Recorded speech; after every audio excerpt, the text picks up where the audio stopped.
It is a pleasure having you for another edition of the news focus in Africa and the world. Africa has finally been declared free of white polio by the World Health Organization after 25 years of existence in the continent. This comes after 4 consecutive years without a reported case and a massive effort to immunize children. The African Regional Certification Commission for Polio Eradication has confirmed that 47 countries have eliminated the disease that attacks the nervous system of children under 5 and can cause irreversible paralysis within hours. Nigeria is the last African country to be declared free from white polio, having accounted for more than half of all global cases less than a decade ago. The news was hailed by health experts who also urged continued vigilance over the still existing threat posed by polio vaccine. The disease is now only found in Afghanistan and Pakistan. Ex-Ivorian leader Laurent Gbagbo's final hope of running in upcoming presidential elections has been squashed alongside that of Charles Blé Goudé and Guillaume Soro. The decision comes 5 days before the deadline for submitting applications. On Tuesday, the Court of First Instance in Abidjan confirmed the decision of the Electoral Commission to remove Laurent Gbagbo's name from the voters' list. The raison d'etre is the imprisonment of Laurent Gbagbo for 20 years in prison for having stolen from the Central Bank of West African States, his former youth minister Charles Blé Goudé for crimes committed during the 2010-2011 post-electoral crisis, and Guillaume Soro, an ex-rebel leader, for the embezzlement of public funds. All these stripping them of their civic rights, the right to vote and the right to stand for election. Their lawyers have expressed discontent and have appealed yet to hear back from the court.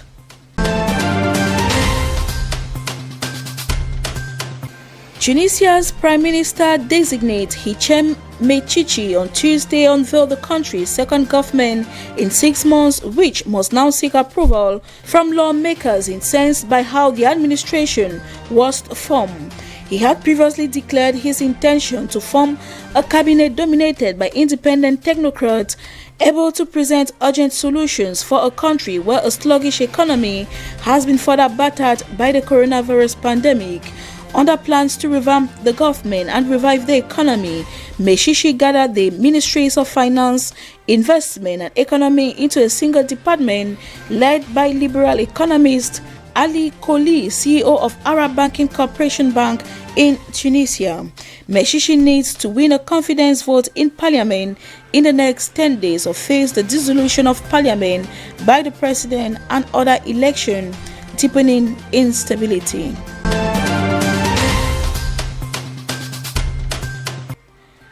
In the West African country Niger, floods have covered several districts of the capital Niamey after a heavy rainfall that led to the overflow of the Niger river banks. Almost, if not all, of Niamey's 1.5 million inhabitants who live on the banks have taken refuge in classrooms, a local said. The heavy rains had claimed 38 lives across the country as of August 18, most of which were drownings, and there were 58 injuries. The material damage are enormous, from homes, rice fields and market gardens all destroyed. The government has promised new efforts to protect certain districts from the rising waters and have asked residents to evacuate the affected areas, warning of heavy rains in the days ahead.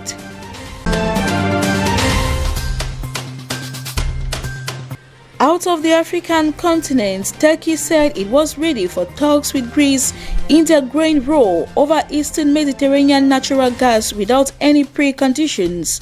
The two NATO allies have come to blows over energy resources in the disputed Mediterranean Sea and are both set to carry out rival navy drills. They have put their militaries on high alert and have sent warships to shadow each other in a dispute that has drawn in the European Union.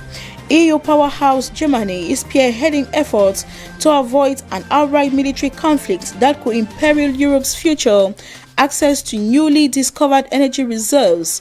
Greece's maritime claims are backed by the entire European Union, but the bloc has so far held back from heavily sanctioning Turkey, fearing possible retaliation from President Recep Tayyip Erdogan.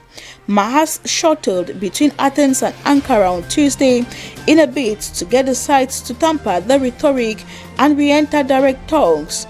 He added no one wants to solve the issue in a militaristic way and said there is a willingness on both sides for dialogue.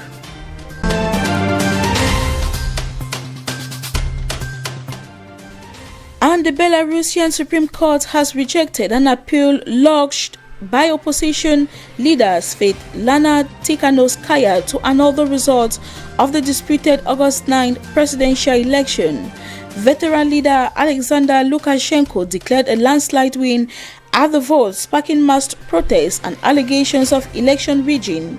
Meantime, Belarusians are returning to the streets massively to protest in Minsk to mark the day when the country became independent after the fall of the Soviet Union. Previous protests have resulted in a police crackdown with thousands being detained. Human rights groups have voiced concern over allegations that hundreds of others were beaten or injured. Lukashenko made a dramatic show of defiance on Sunday against the massive protest, carrying a rifle and wearing a bulletproof vest. He has refused to stand down, saying the demonstrations are part of a NATO plot to destabilize the country, a claim considered baseless by NATO.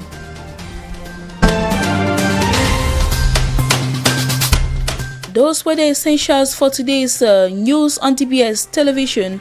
Do stay tuned for programs continue till we come your way. Do take care and stay safe.